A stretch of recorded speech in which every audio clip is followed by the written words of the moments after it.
Bonjour à tous, bienvenue à ce webinaire organisé par Suite de Soins, coordinateur de soins à domicile spécialisé en plaies et cicatrisation.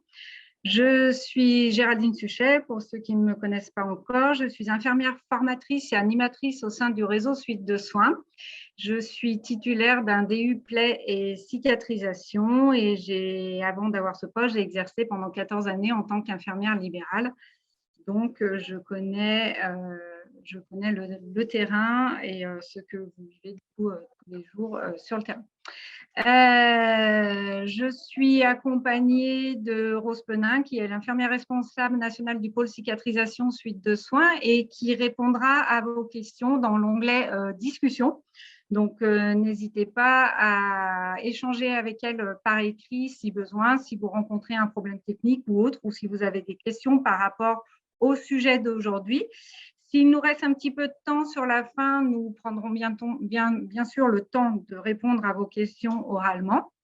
Sinon, voilà, n'hésitez pas à converser avec Rose dans l'onglet discussion.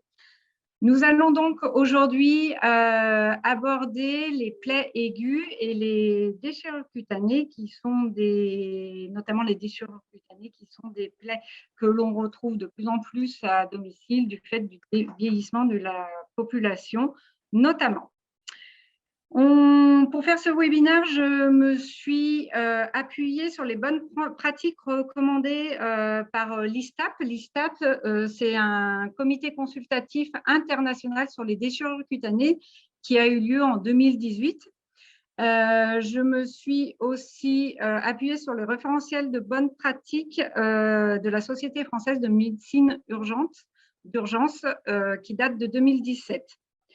On va déjà donc commencer par un petit topo sur les plaies aiguës qu'on rencontre régulièrement en milieu libéral. Selon la définition de la Haute Autorité de Santé, une plaie aiguë, c'est en l'absence de facteurs local ou général pouvant retarder la cicatrisation, on peut parler donc de plaie aiguë. Et effectivement, on va retrouver dans ces plaies aiguës les brûlures, les gelures, les morsures, les greffes, les prises de greffes, les dermabrasions profondes, du coup les déchirures cutanées, les plaies à cicatrisation dirigée post-chirurgicale. Et depuis 2011, la Haute Autorité de Santé a aussi mis dans cette catégorie de plaies les sinus pilonidaux-opérés. Les plaies aiguës, une plaie aiguë, c'est censé cicatriser en moins de 4 semaines.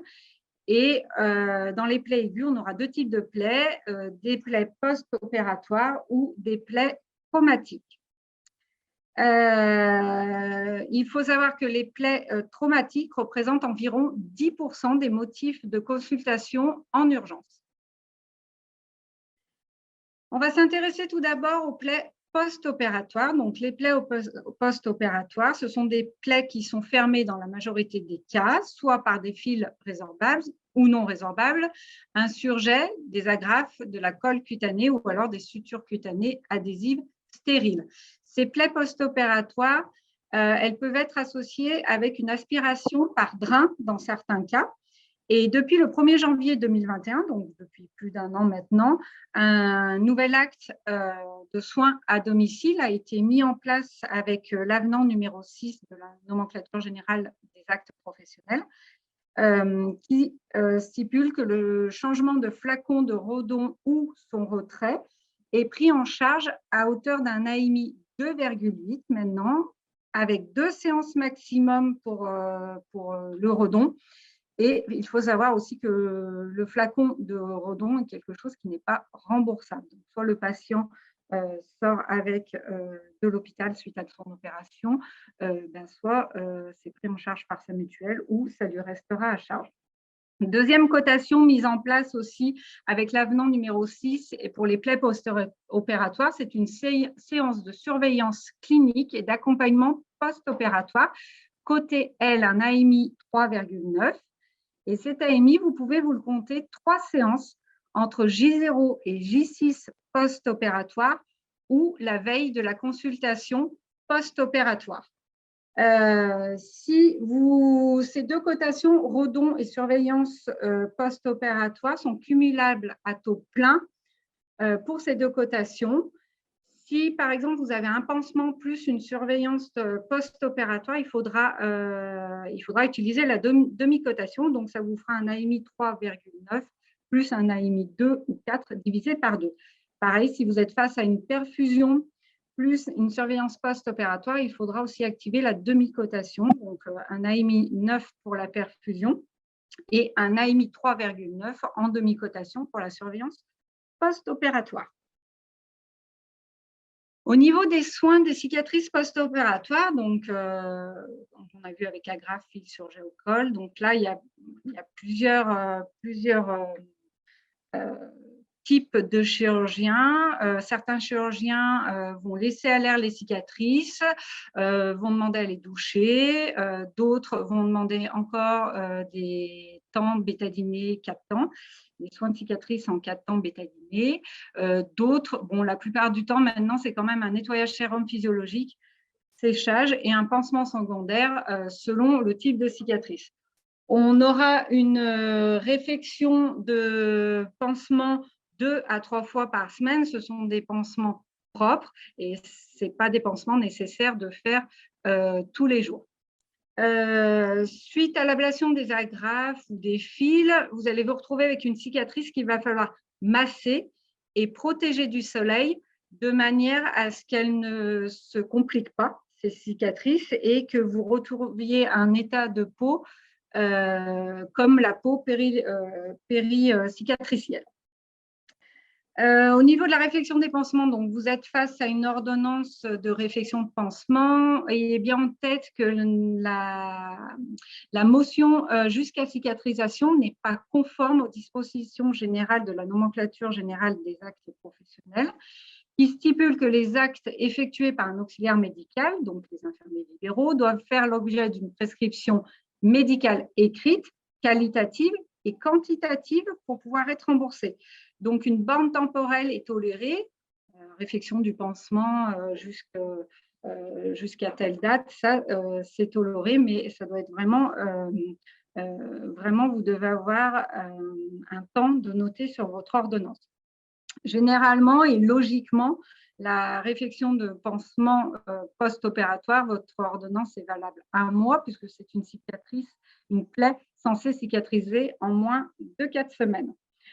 Au niveau des sets que vous pouvez utiliser, il existe des sets post-opératoires, petites, moyennes et grandes plaies. Et pareil, là, j'attire votre attention, et je vous l'ai déjà dit dans d'autres webinaires, dans ces sets post-opératoires, il y a le pansement primaire à mettre sur les plaies. Pas forcément le mieux adapté face aux plaies post-opératoires que vous pouvez avoir, mais attention, le pansement primaire est dedans, ce qui veut dire que vous ne pouvez pas prescrire à côté un hydrocellulaire, puisque, je vous le rappelle encore une fois, la Haute Autorité de Santé, depuis 2010, a bien noté que les différents pansements primaires n'étaient pas faits pour être associés les uns avec les autres. Donc, gardez bien ça en tête, de manière à ne pas avoir de soucis après au niveau d'un dû de la sécurité sociale. Le retrait des points de suture, voilà, je vous ai mis un petit pense-bête au niveau des visages. Généralement, c'est toujours noté sur l'ordonnance du médecin, mais bon, il faut l'avoir en tête. Et puis, on est à même, une fois à domicile, nous, les infirmiers, de savoir quand la cicatrice mérite qu'on lui retire ses agrafes ou ses fils. Mais voilà, là, ça vous donne une petite idée du nombre de jours à attendre pour le retrait de ces points ou des agrafes. Les complications des plaies suturées, eh ben, vous pouvez être face à une infection, comme vous le voyez en haut à droite. Voilà, donc vous voyez, là, on a toute une zone bien infectée, nécrosée, fibrineuse, avec des agrafes et des fils qui, effectivement, ne servent plus à grand-chose. Donc là, il va falloir agir et on va tomber sur une plaie qui s'est donc compliquée et pour laquelle on va passer sur de la cicatrisation dirigée. Vous pouvez avoir une désunion, vous l'avez aussi ici. Vous pouvez être face à des hématomes et vous pouvez aussi donc vous retrouver avec des cicatrices kéloïdes. Et ça, le massage du coup est très, très important à mettre en place dès que les agrafes ou les fils ont été enlevés. Au niveau des plaies traumatiques, donc les plaies traumatiques, elles sont d'étiologie très différentes. Et il faut vraiment adapter la prise en charge en fonction du mode d'apparition et de la localisation. Elles sont d'origine mécanique, thermique ou chimique, ou elles peuvent résulter d'une pathologie existante. Au niveau de la prise en charge, ce sont des patients qui arrivent aux urgences. Il faudra donc faire une anamnèse aux urgences ou simplement vous pouvez aussi gérer à domicile s'il n'y a pas besoin de point de suture, par exemple. On vérifiera toujours l'heure du traumatisme, l'agent vulnérable en cause et le statut du vaccin antitétanique. Pour rappel, le risque de contamination par le bacille tétanique est majoré par la présence d'une plaie chronique, notamment aux membres inférieurs. Et du coup, voilà, donc toujours à vérifier auprès de vos patients. On va mettre en place une antalgie par rapport à la douleur que cette plaie traumatique peut engendrer et on fera une évaluation initiale de la plaie. La prise en charge, elle est simple, c'est un lavage abondant à l'eau et au savon pour débarrasser vraiment les plaies de corps étrangers, du sang coagulé, des tissus nécrosés non adhérents et tout ça, ça va nous amener à limiter le risque infectieux. Puis, on va maintenir la plaie en milieu humide avec des compresses humidifiées jusqu'à ce qu'il y ait une exploration. Là, je vous parle d'une plaie traumatique quand même bien appuyée, assez profonde. Et ensuite, le médecin fermera la plaie par suture, agrafe, colle, suture cutanée ou des strips. Et on ne fermera pas les plaies si on est face à des abrasions, lacérations ou déchirures cutanées notamment. On sera amené à mettre des antibiotiques en place face à des morsures d'animaux, sachant que les infections apparaissent notamment en moins de 12 heures. Et les plaies de la face, tête, elles peuvent être suturées jusqu'à 24 heures avec un faible risque infectieux si le lavage et le parage ont été correctement effectués. On suture bien évidemment les plaies qui ont franchi le derme. Au niveau des complications des plaies traumatiques, c'est les mêmes que les plaies post-opératoires, infections, hématomes, des unions s'il y a des sutures qui ne tiennent pas. Et on peut être face à des retards de cicatrisation pour des personnes qui ont des comorbidités à côté, le diabète, une insuffisance veineuse, du tabagisme, une hygiène de vie pas très saine. Et du coup, tout ça, ça peut faire que votre plaie traumatique se chronicise, soit à cause de complications liées au patient, soit des complications liées à la plaie. Voilà pour les plaies post-opératoires et plaies traumatiques. On va maintenant s'intéresser aux déchirures cutanées. Donc, les déchirures cutanées, c'est une lésion traumatique occasionnée par des phénomènes mécaniques, y compris le retrait d'un pansement adhésif. Et généralement, ce sont des plaies qui ne s'étendent pas au-delà de la couche sous-cutanée. C'est une plaie aiguë, donc qui est censée cicatriser en moins de 4 semaines. Là, la définition que je vous ai mise, c'est une définition de l'ISTAP.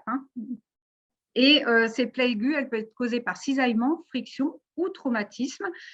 Et les traumatismes, c'est quoi? C'est une chute, c'est une mauvaise manipulation, c'est une lésion provoquée par un équipement ou donc le retrait d'un pansement adhésif.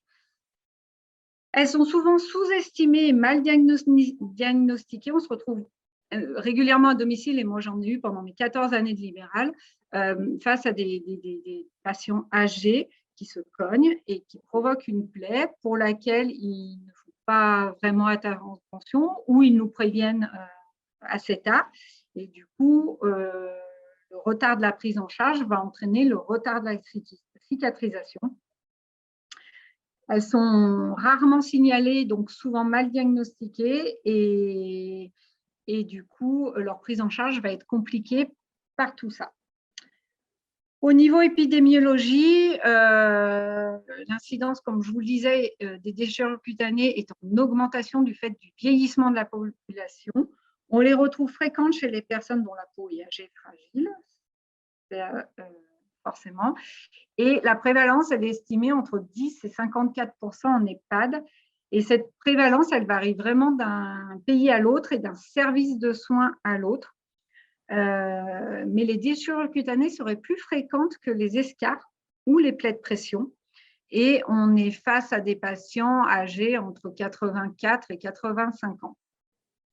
La localisation des déchirures cutanées, vous l'aurez compris, hein, ce sont des plaies suite à des traumatismes, des chutes, des gens qui se cognent. Et du coup, ça peut être n'importe quel endroit du corps, mais vraiment, le plus souvent, c'est au niveau des extrémités, les mains, la face dorsale des mains, généralement, les bras, et puis vous avez les tibias. Hein, voilà, typiquement, la personne âgée qui se cogne dans sa table basse ou contre son fauteuil roulant aussi. Ça peut être des plaies au niveau des talons à force du frottement ou des chocs que le patient peut avoir, notamment quand il s'aide de ses jambes pour avancer avec son fauteuil roulant. Au niveau des facteurs de risque, on est face à des facteurs de risque intrinsèques, donc le vieillissement de la peau et avec la maladie qui s'appelle la dermatoporose. Cette maladie, elle a été décrite en 2007 par le professeur Jean-Hilaire Saurat, qui est un dermatologue. C'est une maladie de la peau liée au vieillissement cutané qui provoque une fragilité cutanée avec atrophie et qui est aggravée par l'exposition solaire et l'utilisation prolongée de corticostéroïdes. Donc, la fragilité de la peau, elle rend plus vulnérable aux agressions extérieures. On est face à des peaux très fines qui présentent des purpurats avec des pseudo-cicatrices blanchâtres, des dépôts jaunâtres qui sont des peaux qui cicatrisent très mal et qui peuvent aussi présenter des hématomes. Les maladies chroniques, voilà, comme on l'a dit tout à l'heure, les comorbidités, les traitements avec les corticoïdes et un patient dénutri aura une peau forcément dénutrie, déshydratée et sera plus sujet à faire des déchirures cutanées.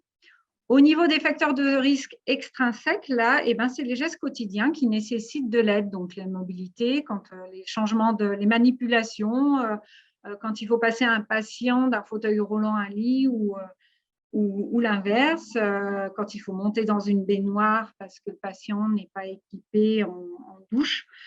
Là, c'est toutes des manipulations qui peuvent entraîner des déchirures cutanées chez des patients qui ont une peau fragile. Un petit slide par rapport au vieillissement de la peau. Donc, quand on vieillit, on a une modification de notre peau. On a l'épaisseur du derme qui diminue de 20%. La peau devient plus fragile, plus vulnérable. On a la régénération au niveau des cellules se fait de moins en moins. On a un système immunitaire et de protection qui est moins efficace et donc tout ça entraîne le risque accru de lésions cutanées dues à un choc ou à un traumatisme. Voilà, je vous avais mis là sur cette partie-là, je pense que vous avez le temps de le lire, le temps que je fasse mon petit topo. Au niveau des causes des déchirures cutanées, donc la combinaison des facteurs intrinsèques et extrinsèques qu'on a vu tout à l'heure, les traumatismes contendants, les chutes, la réalisation des tâches de la vie quotidienne, des déchirures cutanées liées au pansement, traitement, liées aux manœuvres de transfert ou à l'équipement, on en a parlé. Une étude de 1994, donc on voit que les déchirures cutanées, ce n'est pas un sujet nouveau, mais du fait du vieillissement de la population, on en parle de plus en plus. Cette étude, elle a démontré que les déchirures cutanées survenaient pendant les heures de pointe des activités de soins, c'est-à-dire entre 6 et 11 heures et 15 heures et 21 heures. En 2009, on a noté que 25% des déchirures cutanées étaient dues au fauteuil roulant, 25% à un choc accidentel avec un objet cotondant, 18% à cause des manœuvres de transfert et enfin 12% seulement à cause de chute. La prévention, en fait, la détection des personnes à risque est vraiment un élément essentiel de la prévention. Il faut faire une évaluation complète à réaliser à la première prise en charge. Ça me rappelle un peu la prise en charge au niveau des escarres. On fait vraiment une évaluation complète quand on prend un patient en charge, que ce soit à domicile ou en milieu hospitalier. Donc, on va évaluer les risques de déchirure cutanée, on va identifier les personnes à risque et puis on va mettre en place la limitation du risque extrinsèque pour nous, les soignants, essayer d'avoir les ongles coupés, ne pas porter de bijoux. On va essayer de rembourrer ou retirer tout meuble ou dispositif pouvant être dangereux. On peut être amené à couvrir la peau avec des vêtements adéquats, protège tibia ou jersey tubulaire. Là, on vient vraiment dans le cas de patients à risque de chute. On va être amené à hydrater la peau avec un émollient sous forme de crème, pommade ou lotion.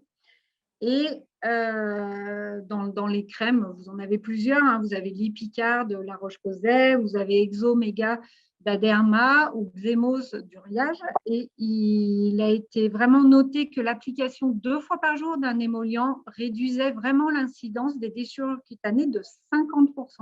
Et ça, c'est une étude de 2014. Donc, n'hésitez pas à dire à vos patients ou les patients que vous prenez en charge au niveau de la toilette, les personnes âgées, d'hydrater leur peau, leur corps avec un émollient. Et on va prendre encore en cadre pour cette prévention toutes les caractéristiques de la peau, de l'état général du patient, de sa santé et au niveau de la mobilité. Et on fera aussi attention à l'exposition solaire, surtout pour les personnes âgées. Ça, c'est une checklist qui a été proposée donc, par l'ISTAP pour un patient à risque de déchirure cutanée. Voilà, vous supposez que votre patient, vous voyez votre patient, il a une peau assez fragile, et bien voilà les petites questions que l'ISTAP a mis en place pour cerner encore plus le patient et pour pouvoir vraiment mettre en place tout ce qu'il faudra pour faire de la prévention. Donc, vous voyez, on retrouve l'émollient, on retrouve la dénutrition et la déshydratation, on retrouve la mobilité, les vêtements, tout ce qu'on a un petit peu évoqué avant. Ça, c'est aussi l'ISTAP qui a classé les déchirures cutanées en 3 types. Donc, un type 1, vous êtes face à une déchirure cutanée sans perte tissulaire. Le type 2, c'est vous êtes face à une déchirure cutanée avec perte tissulaire partielle. Et enfin, le type 3, vous avez une perte tissulaire totale.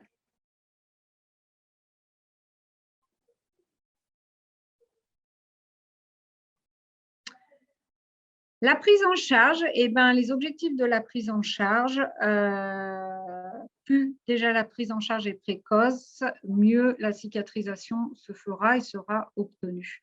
D'où l'importance d'identifier les patients à risque et de mettre en place de la prévention. Le premier objectif, ça sera de préserver le lambeau de peau s'il est viable, de conserver le tissu du pourtour de la plaie, de rapprocher les berges de la plaie si nécessaire et si on le peut, et de limiter le risque d'infection et d'apparition d'autres plaies. Pour ça, il faudra faire une évaluation complète du patient et de sa plaie. Et là, je vous invite à vous rapprocher du webinaire du 16 juin 2020 que vous pouvez retrouver sur notre chaîne YouTube Suite de soins sur la description d'une plaie. Je ne vais pas le reprendre ici. Vous retrouverez mon fameux petit escargot qui vous dit qu'on soigne un patient porteur de plaie et non pas une plaie, en partant du patient pour arriver à la description de la plaie du patient. Et ensuite, ça, c'est l'ISTAP aussi qui a mis cette échelle, ce déroulement de prise en charge. La première des choses, c'est qui dit déchirure cutanée, dit saignement. Donc, il faudra contrôler ces saignements, donc appliquer une pression, élever le membre, si besoin, utilisation de pansements hémostatiques, notamment les alginates. On va nettoyer, irriguer la plaie, on va retirer tout débris résiduel. Et enfin, quand je parlais de repositionner le lambeau, il y a deux cas de figure. Votre lambeau est nécrotique, il faudra l'enlever. C'est une nécessité de le débrider en préservant les tissus sains au cours. Donc ça, généralement, vous avez envoyé votre patient aux urgences, c'est plutôt le médecin qui va faire ça. Si le lambeau est viable, c'est-à-dire s'il a une jolie couleur rosée, rouge, vous l'utilisez comme un pansement. Il faut le repositionner avec un gant, un embout de coton humide, une pince à épiler délicatement. Et par-dessus, vous allez appliquer une compresse humidifiée de sérum physiologique pendant 5 à 10 minutes pour réhumidifier ce lambeau. Il faudra ensuite gérer la douleur, gérer les signes infectieux ou inflammatoires, contrôler le niveau d'hydratation et d'exudat. On va surveiller les berges et la fermeture de la plaie et la fermeture de la plaie régulièrement en faisant des pansements régulièrement. Voilà, les plaies aiguës se referment en 14 à 21 jours. La fermeture, au niveau des plaies aiguës, on a vu tout à l'heure que la fermeture par point agrafe ou bande adhésive se faisait en première attention. Les experts sont d'accord pour dire que c'est pas une solution peu efficace dans les déchirures cutanées du fait de la fragilité de la peau âgée et du peu de profondeur. Et généralement, on est face à des plaies peu exudatives. Le pansement idéal, on l'a vu, contrôler le saignement, application facile et retrait traumatique, barrière protectrice contre les cisaillements. Il doit être conformable et il doit permettre une durée de port prolongée. Donc, qu'est-ce qu'on va utiliser? Eh bien, voilà, déjà, petite astuce, quand vous repositionnez votre lambeau, parce qu'il est viable, n'hésitez pas à tracer une flèche pour montrer le sens du retrait de votre pansement, parce que vous n'êtes pas, vous changez régulièrement de collègue, hein, vous n'êtes pas tout le temps la même qui va faire le pansement du patient. Donc, pour votre collègue, si vous avez oublié de préciser, elle saura dans quel sens retirer le pansement pour ne pas arracher le lambeau. On va utiliser les pansements alginate de calcium pour contrôler le saignement. Si possible, on va laisser le pansement primaire en place 5 à 6 jours en surveillant la peau périlésionnelle à la recherche de signes infectieux. On laisse ça en place, c'est vraiment intéressant et la cicatrisation se fait d'autant mieux. L'idéal, c'est une interface ou un hydrocellulaire siliconé mince et on maintiendra par bande ou jersey. Pourquoi? On va éviter tous les pansements en bordeur puisqu'on est chez des patients avec une peau fragile. On va éviter les pansements à base d'iode parce qu'il y aura un assèchement de la plaie et de la peau périlésionnelle et du coup, on aura un risque accru de déchirure cutanée vu que notre peau sera sèche. Les hydrocolloïdes, eux, ils contiennent un composant fortement adhésif. Hein. Vous voyez tout ce que c'est un hydrocolloïde. Ça colle très, très fort et ça peut favoriser les déchirures cutanées quand vous allez le retirer. Les strips, ce n'est vraiment pas la meilleure option selon les experts non plus. La compresse de gaz, elle ne va pas permettre de maintenir le lambeau en place. Il y a vraiment un risque accru de déplacement du lambeau lors de changement du pansement. Et le tulle gras, vous savez, c'est un pansement qui sèche très, très vite, en 24 heures. Et du coup, il est plutôt à éviter dans le cas des déchirures cutanées. Au niveau des complications, vous pouvez être face à une nécrose du lambeau, infection, retard de cicatrisation et il est possible que votre déchirure cutanée se chronicise et évolue vers un ulcère, notamment si votre déchirure cutanée est au membre inférieur.